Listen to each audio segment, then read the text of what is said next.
আউল নীতি ছাড়া সম্পত্তি বণ্টন শুধুমাত্র কোরআনের আলোকে ওসিয়ত পূরণ করার আগে মৃত ব্যক্তির ঋণ পরিশোধ করতে হবে। মোট সম্পত্তি 14 লক্ষ, ঋণ 1 লক্ষ আর ওসিয়ত 1 লক্ষ, অবশিষ্ট 12 লক্ষ। ইউসিকুমুল্লাহু ফি আওলাদিকুম লিযযাকারি মিসলু হাযযিল উনসায়াইন فإن كن نساء فوق اثنتين فلهن ثلثا ما ترك وإن كانت واحدة فلها النصف আল্লাহ তোমাদের নির্দেশনা দিচ্ছেন তোমাদের সন্তানদের সম্বন্ধে এক পুত্রের জন্য 2 কন্যার সমান অংশ।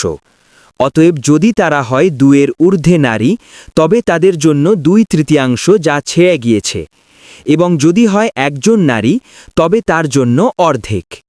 1 নং ছবি দেখুন।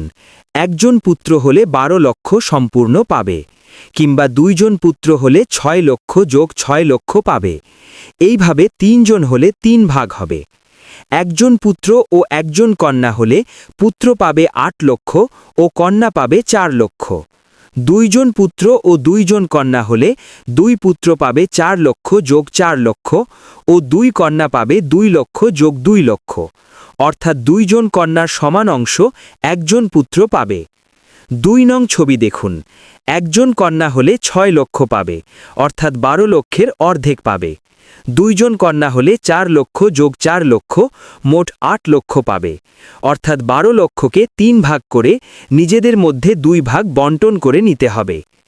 একইভাবে 3 জন কন্যা কিংবা 4 জন কন্যা কিংবা 5 জন কন্যা থাকলে তাদের মধ্যে 12 লক্ষকে 3 ভাগ করে নিজেদের মধ্যে 2 ভাগ বণ্টন করে নিতে হবে।